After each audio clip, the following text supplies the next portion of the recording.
하나님 말씀 함께 봅니다. 잠언 16장 24절에 있는 말씀입니다. 잠언 16장 24절 말씀 우리 함께 한 목소리로 다 같이 합독합니다.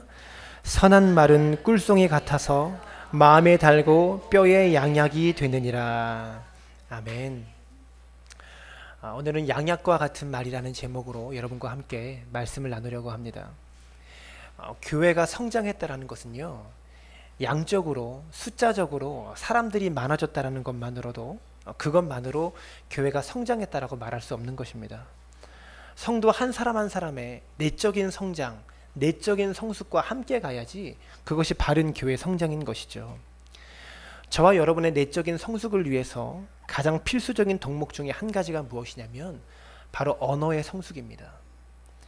언어의 성숙 없이 우리가 내적으로 성숙할 수 있다는 것은 불가능하다라는 것이죠. 예수님을 믿게 되면 반드시 그의 언어 생활에 변화가 나타나게 되어 있습니다. 성령 충만이 깊어지면 깊어질수록 언어는 지속적으로 변화될 수밖에 없다라는 것이죠. 성숙한 사람은 성숙한 언어를 사용하고요, 미성숙한 사람은 미성숙한 언어를 사용하는 것입니다. 세상 사람들은요, 언어가 인격의 거울이라고 말합니다. 세상 사람들조차 언어가 인격의 거울이라고 말한다라는 것이죠. 그런데 그리스도인들이 사용하는 언어가 세상 사람들과 다르지 않다면 여러분, 그것은요, 심각한 죄라는 것을 우리가 알아야 한다는 것입니다. 저와 여러분의 영성은 우리가 쓰는 언어가 증명한다는 거예요. 우리가 언어 생활을 어떻게 하고 있냐에 따라서 우리의 영성이 우리의 언어에 그대로 드러나게 되어 있다는 것이죠. 오늘 본문 말씀에 보면 선한 말은 꿀송이 같아서 마음에 달고 뼈에 양약이 되느니라, 이렇게 이야기하고 있습니다. 선한 말을 양약에 비유하고 있다는 거예요. 잠언 12장 18절에 보셔도요, 이렇게 말합니다. 지혜로운 자의 혀는 양약과 같으니라, 이렇게 말씀하시면서 선한 말을 또 다른 잠언에서도 역시 양약에 비유하고 있다는 것이죠. 여러분, 그런데 어떻습니까? 우리의 언어 생활을 보면요, 우리가 양약과 같은 말을 내뱉기보다 독약과 같은 말을 내뱉을 때가 더 많이 있다는 것이죠. 저와 여러분이 독약과 같은 말을 내어놓는 근본적인 원인이 무엇일까요? 그것은 우리가 말의 능력과 중요성에 대해서 정확하게 이해하고 있지 못하기 때문에 그렇습니다. 사랑하는 여러분, 하나님께서는요, 저와 여러분을 하나님의 형상대로 지으셨습니다. 하나님의 형상에 따라, 하나님의 모습에 따라 사람을 지으셨다라는 것이죠. 하나님께서 만드신 이 땅에 있는 수많은 피조물들 가운데 인간에게만 주신 독특한 선물이 있습니다. 인간만 가지고 있는 아주 대단한 능력이 있는데 그것이 무엇이냐면 바로 언어의 능력입니다. 지구상에 있는 하나님의 피조물 중에서 유일하게 인간만이 언어를 자유자재로 사용할 수 있다는 것이죠. 그렇기에 사탄은요, 하나님께서 인간에게 주신 최고의 선물인 이 언어를 더럽히려고 노력하고 있다는 것을 아셔야 됩니다. 우리가 언어 생활에 실패하게 되면요, 하나님과의 관계에도 실패하게 됩니다. 그리고 그것은 곧 사랑과의 관계에서의 실패로 드러나게 되어 있다는 것이죠. 여러분, 기억해야 됩니다. 언어 생활의 실패가 하나님과의 관계의 실패로 이어지고요, 그것이 곧 사랑과의 관계로의 실패로 이어진다는 것이죠. 그렇기 때문에 사탄은 어떻게 해서든지 우리의 언어를 더럽히고자 노력한다는 것을 잊으시면 안 된다는 것입니다. 여러분, 하나님께서 온 천하 만물을 창조하실 때에 무엇으로 창조하셨습니까? 말씀으로 창조하셨어요. 하나님의 말로서, 하나님의 말씀으로서 세상의 모든 만물을 창조하셨다는 사실입니다. 하나님의 말씀에는요, 창조의 신비가 있고 창조의 능력이 담겨 있는 것입니다. 그렇기 때문에 하나님의 형상대로 지음받은 인간의 말에도요, 창조의 흔적이 남아있다는 것을 아셔야 돼요. 새치밖에 안 되는 이 혀 안에 인생의 방향을 결정하는 창조의 능력이 숨어 있다는 것입니다. 야고보서 3장 4절은 이렇게 말합니다. 우리 함께 읽어볼까요? 야고보서 3장 4절입니다. 다 같이 시작. 또 배를 보라. 그렇게 크고 광풍에 밀려가는 것들을 지극히 작은 키로써 사공의 뜻대로 운행하나니. 아무리 거대한 배라도요, 그 배를 운전하는 작은 키를 어떻게 움직이는가에 따라서 그 배의 방향이 결정되어집니다. 우리의 혀가 배를 운전하는 키와 같다라는 것이죠. 내 인생을 운전하는 핸들과 같은 것이 우리의 혀라는 것입니다. 여러분, 그런데 문제가 무엇이냐면 이 작은 혀가 내 힘만으로 제어가 안 된다는 것입니다.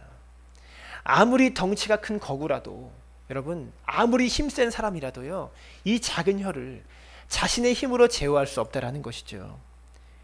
혀를 다스리는 것은요, 인간 스스로의 힘만으로는 절대로 되지 않습니다. 그렇기 때문에 우리가 우리의 혀를 다스리기 위해서 하나님께 기도해야 되고, 그 혀를 스스로 다스리기 위해서 우리는 계속해서 우리를 훈련시켜야 한다라는 것입니다. 혀를 다스리는 것에는 반드시 기도가 필요하고 반드시 훈련이 필요하다라는 것입니다. 그리스도인들의 언어 생활에 있어서 가장 모범을 보이신 분이 바로 예수님이십니다. 예수님은요, 무엇을 말해야 될지, 어떻게 말해야 될지, 그리고 언제 말해야 될지를 정확하게 분별하셨던 분이십니다. 요한복음 12장 49절에 보시면 주님이 이렇게 말씀하십니다. 내가 내 자의로 말한 것이 아니요 나를 보내신 아버지께서 내가 말할 것과 이룰 것을 친히 명령하여 주셨으니. 하나님의 아들이신 예수님께서는요, 내가 내 자의로 말하지 아니하였다라고 말씀하십니다. 이것은 무엇입니까? 내 뜻대로, 내가 말하고 싶은 대로 말하지 아니하였다라고 말하고 있는 거예요. 예수님은 어떻게 말했다고 하십니까? 하나님께서 명령하신 것을 말했다. 하나님께서 말하라고 하신 것을 내가 말했다, 이렇게 말씀하셨다라는 것이죠. 성도 여러분, 예수님이요, 십자가를 목전에 두셨을 때 예수님은 그 십자가의 두려움에 압도당하지 않으셨습니다. 사람이 스트레스를 과하게 받게 되면 어떻게 되냐면요, 말이 경솔해집니다. 여러분, 그렇지 않으세요? 극심한 스트레스 속에 우리가 쌓여 있다 보면 말이 경솔해지기 마련입니다. 여러분, 그런데 예수님께서는요, 이 십자가를 앞두시고 요한복음 14장 30절에 이렇게 말씀하십니다. 함께 읽어봅니다. 시작. 이후에는 내가 너희와 말을 많이 하지 아니하리니. 여러분, 십자가에 극도의 스트레스를 앞두시고요, 예수님은 이렇게 결단하세요. 이후에는 내가 너희와 말을 많이 하지 아니하겠다, 이렇게 말씀하셨다라는 것이죠. 여러분, 독특한 표현 아닙니까? 예수님은요, 엄청난 스트레스를 받고 계시고 엄청난 공포를 가지고 계셨지만 그 스트레스와 공포 때문에 경솔해지지 않으셨다라는 것이죠. 그 스트레스 때문에 언어 생활에 경솔해지지 않으셨다라는 것입니다. 내가 너희와 말을 많이 하지 아니하겠다, 이렇게 예수님 스스로가 결단하셨다라는 것입니다. 그뿐이 아니셨습니다. 예수님께서는요, 말을 하지 말아야 할 때도 정확하게 구분하셨습니다. 이사야서 53장 7절에 보시면 이렇게 말합니다. 그가 곤욕을 당하여 괴로울 때에도 그의 입을 열지 아니하였으며 마치 도수장으로 끌려가는 어린 양과 털 깎는 자 앞에서 잠잠한 양같이 그 입을 열지 아니하였도다. 여러분, 사형장에 사람이 끌려가면 어떻게 됩니까? 말이 많아져요. 어떻게든 살고 싶어서 발버둥 치려고 말이 많아집니다. 그런데 예수님께서는요, 빌라도의 법정에서도 극도로 말을 아끼셨고 자기 자신을 변호하시기 위해서 한마디의 말씀도 하지 않으셨다는 사실입니다. 그리고 예수님의 이러한 태도를 바라보면서 빌라도가 오히려 두려워하고 기이 여겼다고 그렇게 성경은 기록하고 있습니다. 한 성경학자는 빌라도의 법정 앞에서 예수님의 침묵을 신비한 침묵이었다, 이렇게 이야기했습니다. 예수님은 말해야 될 때와 말하지 말아야 될 때를 정확하게 아심으로 말미암아 사단에게 한치의 틈도 허락하지 않으셨다라는 것입니다. 그러므로 말미암아 예수님께서는 당신을 이 땅에 보내신 하나님의 뜻을 자신의 언어를 통해서 정확하게 이루셨고 그 뜻을 이 땅에서 실현하셨다라는 것이죠. 저와 여러분의 입술이 하나님께서 원하시는 대로 사용되어진다면 우리는요, 하나님의 계획에 따라 쓰임받게 되어지는 것입니다. 예수님의 언어 생활의 성공은요, 예수님께서 하나님께 자신의 언어를, 자신의 입술을 온전히 맡기셨기 때문에 예수님은 하나님의 계획에 따라 자신의 인생을 쓰임받을 수 있었다는 것이죠. 예수님의 언어 생활의 성공은요, 예수님의 순종의 결과였습니다. 오늘 이 자리에서 저와 여러분들은요, 우리의 내면적인 성숙을 위해서 결단해야 됩니다. 어떤 결단일까요? 선한 말만 하기로 결단해야 됩니다. 나는 내 평생에 선한 말만 하겠습니다. 이렇게 결단할 수 있기를 바랍니다. 여러분, 그런데 중요한 것은 무엇이냐면 그 결단은요, 무조건 실패합니다. 제가 장담합니다. 무조건 실패해요. 근데 중요한 것이 있습니다. 그 결단은요, 우리가 하나님께 쓰임받기 위해서, 저와 여러분이 하나님께 사용되어지기 위해서 반드시 해야만 하는 결단이다라는 것이죠. 나는 평생에 선한 말만 하겠습니다. 이 결단을 오늘 이 아침에 할 수 있기를 부탁을 드립니다. 굉장히 거창한 결단이지만 이 결단을요, 현실적으로 바꾸면 이런 말이 될 수 있습니다. 여러분, 저를 한번 따라해 보시기 바랍니다. 하나님, 오늘 하루 저는 선한 말만 하겠습니다. 굉장히 어색해 하시는 것 같아요, 여러분. 네. 매일 하루를 시작하면서 오늘 하루 선한 말만 하겠다고 결단하십시오. 좀 더 현실적인 결단이 되어지죠. 이렇게 하루하루가 쌓이고 쌓여서 우리의 평생이 된다는 것입니다. 선한 말만 하겠다는 것이 매일의 목표가 되고 우리의 평생의 삶의 목표가 되어지기를 부탁을 드립니다. 여러분, 그렇다면 저와 여러분들이요, 그리스도인으로서 우리가 해야 되는 선한 말이 무엇이 있을까요? 첫 번째로 믿음의 말을 해야 합니다. 여러분, 사람들은 어떻게 말합니까? 보이는 대로 말합니다. 느껴지는 대로 말하고요, 생각나는 대로 말한다라는 것이죠. 이것이 대부분 사람들이 하는 언어 생활입니다. 그리스도인은요, 보이는 대로 말해서는 안 되고요, 느껴지는 대로 말해서도 안 되고, 생각나는 대로 말해서도 안 되는 것입니다. 보이는 것, 느껴지는 것, 생각나는 것은요, 사실 그대로의 이야기예요. 그것은 사실만을 이야기하는 것입니다. 여러분, 하지만 우리가 알아야 될 것이 있어요. 사실은 항상 변합니다.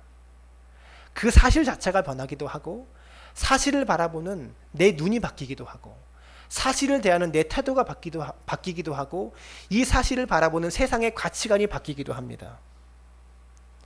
객관적인 사실이 바뀌든지 그 사실을 파악하는 내가 바뀌든지 사실은 항상 변하기 마련이다라는 거예요. 하지만 진리는요, 변하지 않습니다. 진리는 영원히 불변한 것입니다. 하나님께서 저와 여러분들에게 보여주고 계시는 그 진리는 영원히 변하지 않는다라는 것이죠. 저와 여러분의 입술이 기껏해야 사실을 말하는데 그쳐서는 안 되는 것입니다. 사실을 넘어서 사실 이면에 있는 하나님께서 저와 여러분의 삶 가운데 보여주시는 진리를 말할 수 있는 입술이 되어야 한다는 것이죠. 진리는요, 사실을 압도합니다. 지금 우리의 삶의 사실을 한번 보세요. 저와 여러분의 삶 가운데 있는 사실을 한번 보세요. 어떻습니까? 부정적인 사실들이 더 많습니다. 그리고 이 부정적인 환경들은요, 우리를 압도합니다. 여러분, 부정적인 환경 속에 우리가 있다 보면 어떤 충동을 느낍니까? 부정적인 말을 내뱉고 싶은 충동을 자꾸 느낍니다. 이 충동을 자제하는 것은요, 정말로 어렵습니다. 부정적인 환경 속에 갇혔을 때 부정적인 말만 내뱉고 싶은 충동, 여러분, 이것은요, 사탄이 주는 충동입니다. 그리스도인은요, 바로 그때에 보이는 대로, 느껴지는 대로, 생각나는 대로 말하는 사람이 되면 안 된다라는 것이죠. 우리의 부정적인 사실과 환경을 넘어서 하나님께서 저와 여러분의 삶 가운데 보여주고 계시는 그 진리를 말할 수 있는 그리스도인이 되어야 한다라는 것입니다. 여러분, 이럴 때에, 부정적인 환경에 사로잡혔을 때에 깊이 영적으로 느끼고 영적으로 깊이 생각할 수 있기를 바랍니다. 그래서 부정적인 그 사실을 방출하지 말고 하나님께서 내 입술로 말하기를 원하시는 것을 말할 수 있기를 바랍니다. 사랑하는 성도 여러분, 인생은요, 선택입니다. 가장 중요한 선택이 무엇일까요? 말의 선택입니다. 내가 어떤 말을 할까 하는 것은요, 우리 삶에 있어서 매우 중요한 선택이라는 것을 기억할 수 있기를 바랍니다. 우리 인생의 말의 선택에도요, 경중이 있습니다. 정말 중요한 말의 선택은요, 우리의 삶이 어려울 때 그때 말의 선택에 신중할 수 있기를 부탁을 드립니다. 다윗은 시편 141편 3절에서 이렇게 말합니다. 함께 읽습니다. 여호와여 내 입에 파수꾼을 세우시고 내 입술의 문을 지키소서. 다윗은 입술에 문이 있다고 말합니다. 그리고 이 입술의 문에 파수꾼을 세워달라고 기도합니다. 다윗이요, 부정적인 환경 속에 둘러싸였을 때요, 다윗의 입술은 자신을 힘들게 만드는 자, 자신을 여기까지 수렁으로 끌고 온 자들을 향해서 부정적인 말을 내뱉고 싶어서 꿈틀거리기 시작합니다. 그때 다윗은요, 그들에게 자신이 부정적인 말을 내뱉지 않도록 나의 입술에 파수꾼을 세워달라고 하나님께 기도하기 시작합니다. 내 입술의 문을 지켜달라고 기도하고 있다는 사실이죠. 여러분, 저와 여러분의 입술은요, 가장 치열한 영적 전쟁이 벌어지는 곳이 바로 입술입니다. 바로 그 입술의 자리에 파수꾼을 세울 수 있는 믿음의 사람들이 되어지시기를 부탁을 드립니다. 여러분께 질문 드리고 싶습니다. 여러분, 생각이 먼저일까요? 말이 먼저일까요? 우리는 흔히 사람이 생각하는 것이 말로 나온다라고 생각합니다. 여러분, 그런데요, 사람은요, 말하는 대로 생각하게 됩니다. 내가 말하는 대로 생각하게 되어지는 거예요. 부정적인 말만 계속하면요, 부정적인 생각을 하게 되고요, 그리고 부정적인 생각 속에 사로잡히게 되어지는 것이죠. 우리는요, 늘 좋은 말을 해야 됩니다. 그러다 보면 좋은 생각에 사로잡히게 되는 것입니다. 여러분, 저를 한번 또 따라해 주세요. 어색하지만 여러분, 어색해하지 마시고 한번 따라해 보시기 바랍니다.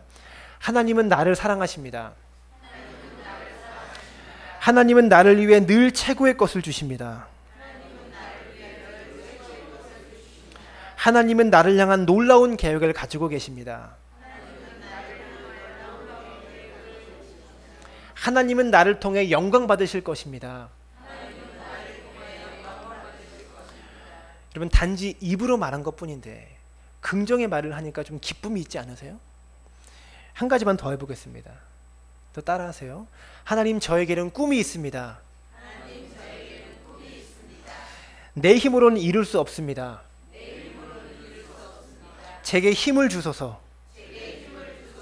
꿈을 이룰 수 있는 능력을 주소서. 그리하여 하나님의 기쁨이 되게 하소서. 여러분, 이렇게 선포한다고요, 당장 우리 눈앞에 있는 사실이 바뀌지 않습니다. 여러분, 예레미야 23장 28절 말씀에 이렇게 말합니다. 다 같이 읽습니다. 여호와의 말씀이니라. 꿈을 꾼 선지자는 꿈을 말할 것이요 내 말을 받은 자는 성실함으로 내 말을 할 것이라. 꿈을 꾼 선지자는 꿈을 말할 것이요, 꿈을 꾸었다면 꿈을 말하라고 하는 것입니다. 내 말을 받은 자는 성실함으로 내 말을 할 것이라, 이렇게 말하고 있다는 것이, 이 말은 무엇입니까? 하나님께서 주신 약속에 대해서 일관되고 꾸준하게 말하고 선포하라는 것이죠. 여러분, 그러면 내 앞에 있는 환경을 이길 수 있다는 것입니다. 넉넉하게 이깁니다. 우리의 언어에 따라서 사단의 견고한 지는 반드시 허물어지게 되고, 하나님은 저와 여러분의 말을 통하여 영광을 받으신다는 것이죠. 사랑하는 성도 여러분, 우리가 믿음의 말을 하면 어떤 일이 일어날까요? 우리가 믿음의 말을 하면 반드시 일어나는 일이 있는데, 그것이 무엇이냐면, 믿음의 말을 하는 사람은요, 믿음직스러운 사람이 됩니다. 믿음의 말을 하는 사람은 다른 사람이 믿음직스럽게 여긴다라는 것이죠. 여러분, 이 수준 높은 이야기를 여러분이 이해하셨으면 좋겠습니다. 저는 여러분이 믿음의 말을 통해서 믿음직스러워지는 성도들 되어지시길 바라요. 늘 부정적인 말 하지 마시고요, 믿음의 말을 하십시오. 그래서 사람들에게 믿음직스럽게 여김받는 사람이 되어지시기를 부탁을 드립니다. 그리스도인으로서 우리가 해야 되는 선한 말의 두 번째는요, 격려의 말입니다. 여러분, 살아오시면서 격려를 많이 받으셨습니까? 아니면 질책을 많이 받으셨습니까? 부모님으로부터 격려를 많이 받고 자라셨습니까? 꾸지람을 많이 받으셨습니까? 네. 부모는요, 격려로 키운다고 해도요, 자녀들은 그렇게 느끼지 못할 때가 많이 있을 수 있습니다. 저와 여러분은요, 하루를 살아가면서 수도 없이 많은 사람들을 만나요. 우리가 하루를 살아가면서 우리가 만나는 사람들을 볼 때마다 생각해야 하는 것이 있습니다. 무엇이냐면, 우리가 만나는 사람들 중에는요, 격려가 필요한 사람이 참 많다라는 것입니다. 내가 만나는 많은 사람들이 격려를 필요로 하고 있다는 것을 기억하십시오. 격려라는 것은요, 성령님의 사역입니다. 예수님께서 제자들에게 내가 또 다른 보혜사를 너희에게 보내주겠다라고 말씀하셨어요. 보혜사라는 말이 헬라어로 파라클레이토스라는 말입니다. 이 두 단어의 합성어인데요. 파라라는 말은 옆으로라는 뜻이고, 클레오토스는 칼레오라는 말에서 유래된 말인데, 칼레오는 부르다라는 뜻입니다. 그러니까 보혜사라는 말은요, 옆으로 부르다 이런 뜻인 거예요. 성령님의 뜻이요, 옆으로 부르시는 분, 이것이 성령님의 뜻입니다. 여러분 생각해 보세요. 하나님께서 우리를 옆자리로 불러주시는 거예요. 이것은 무엇입니까? 성령님은 우리를 격려하시는 분이고, 우리를 일으키시는 분이고, 우리를 격려하시는 말미암아 앞으로 전진할 수 있도록 우리에게 힘과 능력을 주시는 분이다라는 것입니다. 사랑하는 성도 여러분, 여러분은 어떤 분이세요? 격려를 더 많이 하시는 분이십니까? 질책을 더 많이 하시는 분이십니까? 여러분의 말에는 냉기가 많아요? 온기가 많아요? 부부 사이에 격려의 말을 더 많이 하십니까? 짜증 섞인 말을 많이 하십니까? 부모와 자식 간에 격려의 말을 많이 해주고 계십니까? 성도와 성도 사이에, 직장 동료들 사이에서 격려의 말을 많이 하십니까? 질책의 말을 많이 하십니까? 만약에 저와 여러분이 격려의 말을 따뜻하게 할 수 있다면 우리가 맺고 있는 수많은 관계의 질은 더 높아질 것입니다. 특별히 위기 가운데 있는 사람들에게 격려의 말을 많이 하셔야 됩니다.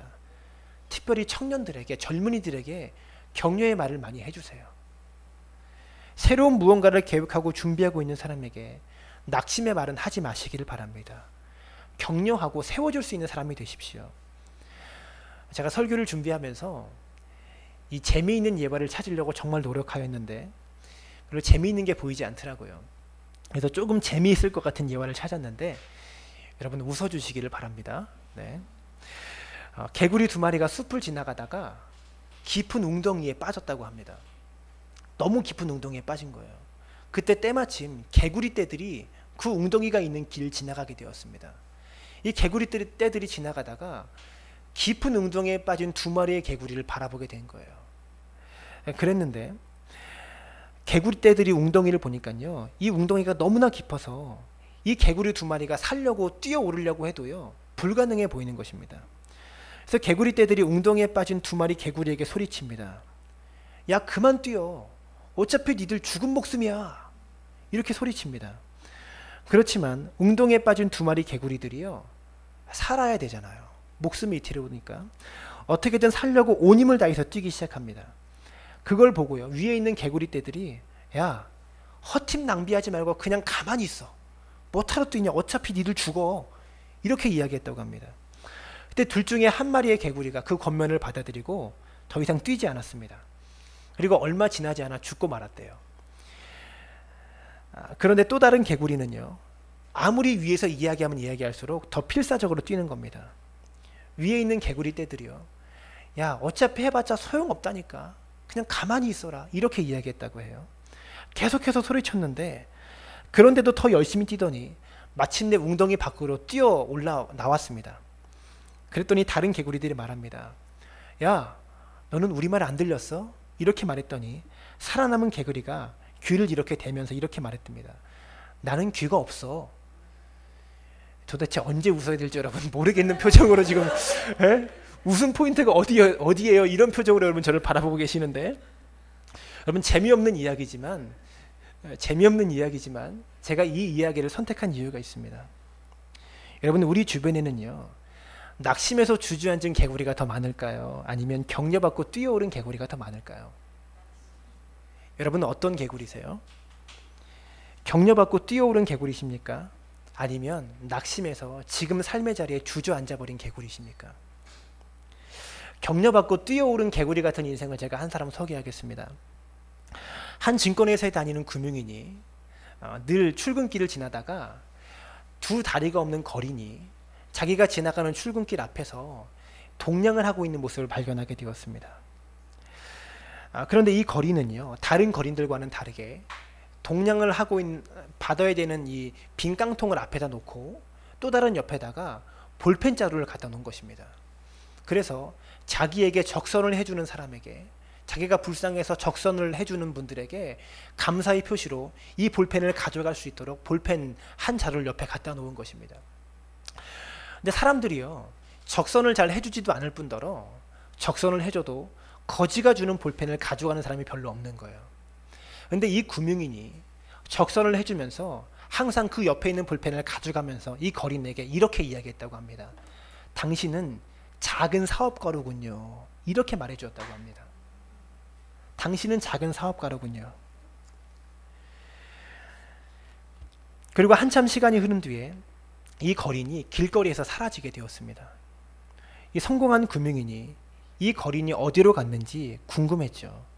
죽었는지 살았는지 갑자기 안 보이니까. 그래도 행방을 찾을 수가 없었습니다.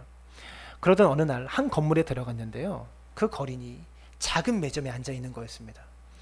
그 거린이 금융인에게 말합니다. 선생님, 저는 언젠가 선생님이 이 매점 앞을 지나가기를 항상 바라였습니다. 제가 이 작은 매점을 운영하게 된 것은 선생님께서 항상 저에게 당신은 작은 사업가로군요, 이렇게 격려해 주셨기 때문입니다. 이 말 때문에 저는 제 인생에 자존감을 가질 수 있게 되었고 제 자신을 다른 눈으로 바라볼 수 있게 되었습니다. 여러분, 의미 있는 이야기 아닙니까? 잠언 15장 23절에 이렇게 말합니다. 사람은 그 입의 대답으로 말미암아 기쁨을 얻나니 때에 맞는 말이 얼마나 아름다운고. 때에 맞는 말이 얼마나 아름다운고.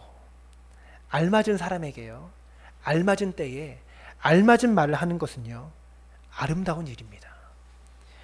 만약 이 거린에게 성공한 금융인이 당신은 대단한 사업가로군요, 당신은 놀라운 큰 사업가로군요, 이렇게 말했다면 여러분 어떻게 들렸을까요? 사람 무시하는 걸로 들렸을 겁니다. 여러분, 저에게 해줄 때에 맞는 말이 무엇입니까? 목사님 오늘따라 굉장히 잘생겨 보이시네요. 이런 말은 때에 맞는 말이죠. 네? 죄송합니다. 우리가 인생을 살아오면서 누군가에게 당신은 작은 사업가로군요, 이런 때에 맞는 말로 누군가를 격려해 본 적이 없으십니까? 여러분, 그렇다면 지금까지 살아온 삶에 대해서 부끄러움을 느껴야 합니다. 누군가에게 자존감을 얻도록, 자기 자신을 새롭게 볼 수 있도록 격려 한번 못 해보고 인생을 마친다면 부끄러운 일입니다. 우리 평생에 수도 없이 많은 말을 하루 동안에도 쏟아내면서 얼마나 많은 말을 우리가 평생에 합니까? 그 우리가 사용하는 말로 다른 사람을 세워주고 다른 사람의 자존감을 높여주고 다른 사람의 인생을 바꿔줄 수 있는 말을 한 번도 못 해보고 우리가 삶을 마친다면 우리의 입술은요, 하나님께서 원하시는 대로 사용되어지는 입술이 아니라는 것을 기억하셔야 합니다. 여러분, 우리는요, 다른 사람을 바라볼 때 그 사람의 지금의 모습을 바라보십니까? 작은 사업가라고 하는 그 사람의 잠재성을 바라보고 계십니까? 오늘 여러분과 저는 결단해야 됩니다. 다른 사람의 잠재성을 바라보면서 우리가 우리의 언어를 사용할 수 있도록 결단할 수 있기를 부탁을 드립니다. 사람이 살아가려면 의식주가 반드시 필요합니다. 하지만 의식주보다 더 필요한 것이 무엇이냐면 격려의 말입니다. 왜냐하면 사람은요, 밥을 먹고 사는 동물이 아니라 꿈을 먹고 사는 동물이기 때문에 그렇습니다. 꿈이 없는 사람은요, 여러분, 삶의 의미를 잃어버린 사람이라는 것을 기억하셔야 합니다. 사랑하는 여러분, 오늘 결단하십시오. 나는 누군가를 격려하는 일에 삶을 헌신하겠습니다. 이렇게 결단할 수 있기를 부탁을 드립니다. 마지막으로 그리스도인으로서 우리가 해야 되는 선한 말의 세 번째는요, 친절한 말입니다. 제가 목회자로서 하나님, 저는 이런 목사가 되게 해주세요라고 기도하는 기도 제목 중에 한 가지가 성도님들을 대할 때 늘 친절하게 대하는 목사가 되게 되려고 기도하고 있습니다. 말을 하는 데 있어서요, 내용도 중요하지만 내용만큼 중요한 것이 바로 어조도 중요하다는 것을 알아야 합니다. 여러분, 친절한 말이 어디에서 나올까요? 사람의 교양과 그 사람의 인격에서 나오는 것에는 한계가 있습니다. 친절한 말은 어디에서 나와야 하냐면 겸손에서 나옵니다. 여러분, 겸손이 무엇입니까? 내가 가지고 있는 모든 것이 내 것이 아니라 하나님께서 선물로 주신 것이다, 이것을 인정하는 것이 겸손입니다.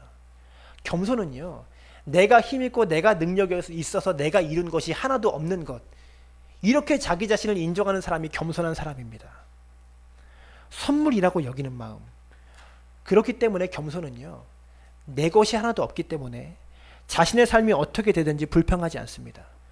그래서 모든 사람을 대할 때 똑같이 대할 수 있는 것입니다. 겸손한 사람은요, 다른 사람의 가치를 인정해 줍니다. 내 것이 하나도 없기 때문에 다른 사람에게 나보다 나은 점이 분명히 있다는 것을 항상 인정하는 사람이 바로 겸손한 사람입니다.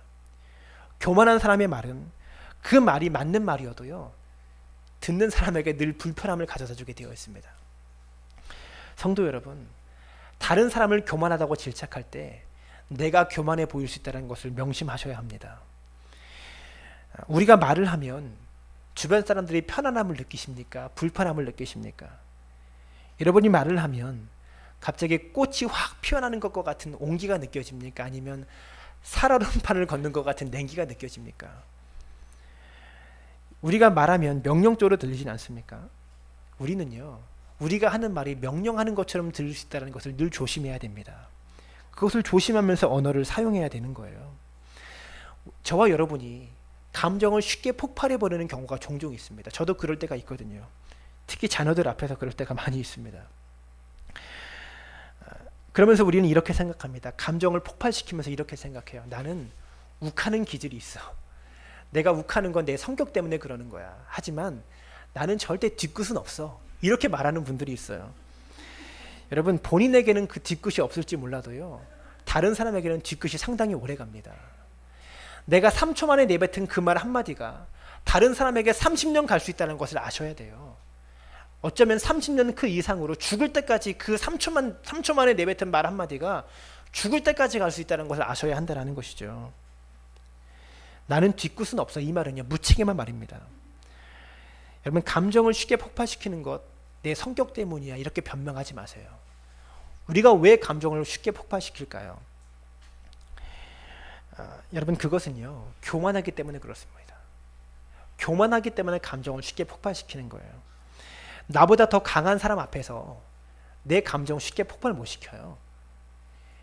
직장에서요, 직장 상사에게 감정을 폭발시키는 것은요, 사표 쓸 생각으로 하는 겁니다. 나보다 강한 자에게는요, 감정을 쉽게 폭발 못 시킵니다. 그러면 우리가 언제 감정을 폭발시킬까요? 그렇죠. 약한 사람에게, 그 사람을 얕잡아 보기 때문에 감정을 폭발시키는 것입니다. 그 상대방을, 그 공동체를 얕잡아 보면 감정을 쉽게 폭발시킨다는 것이죠. 배후에는요, 교만이 숨겨져 있는 것입니다. 잠언 15장 4절에는 이렇게 말해요. 온순한 혀는 곧 생명나무이지만 패역한 혀는 마음을 상하게 하느니라. 사랑하는 여러분, 온순한 혀를 가질 수 있게 되기를 바랍니다. 교만한 말과 교만한 기색이 우리들의 말과 얼굴과 몸짓에서 새어나오지 못하도록 늘 우리의 행실에 파수꾼을 붙일 수 있기를 부탁을 드립니다. 매일 집에서 나오실 때마다 여러분 고민하시죠. 오늘은 뭘 입을까? 어떤 옷을 입고 나갈까? 별로 고민한 패션이 아닌데 여러분, 어떤 옷을 입고 나갈까 늘 고민하시죠. 오늘도 고민하셨을 것입니다. 무슨 옷을 입고 나올까? 여러분, 저와 여러분이 매일 입어야 되는 옷이 있습니다. 어떤 옷을 입어야 될까요? 저를 한번 따라 하시죠. 나는 매일 겸손의 옷을 입겠습니다. 겸손의 옷은요, 매일 입어야 하는 교복과 같은 그런 옷입니다. 아침에 일어나실 때마다 스스로에게 다짐하십시오. 오늘 말씀처럼 나는 오늘 선한 말만 하겠습니다. 나는 오늘 만나는 사람들에게 격려의 말을 하겠습니다. 나는 오늘 만나는 사람들을 겸손하게 대하겠습니다. 이렇게 매일 아침마다 다짐할 수 있기를 바랍니다. 저는 오늘 우리 성도님들이 매일마다 예쁜 옷을 입을 것만 고민하지 말고 아름다운 언어의 옷을 입을 수 있게 되기를 부탁을 드립니다. 오늘 이 시간부터 우리가 무슨 말을 해야 될지 여러분 기도하는 마음으로 말을 신중하게 선택하면서 말할 수 있기를 바랍니다. 말이 바뀌면요, 삶이 바뀝니다. 우리의 언어가 바뀌면 우리의 인생에 성공할 수 있습니다. 여러분, 그래서 저와 여러분이 좋은 언어의 옷을 입고 하나님께는 영광을 돌리고 이웃에게는 유익을 돌리는 슬기로운 언어의 주인공들 되어지시기를 주님의 이름으로 축원합니다.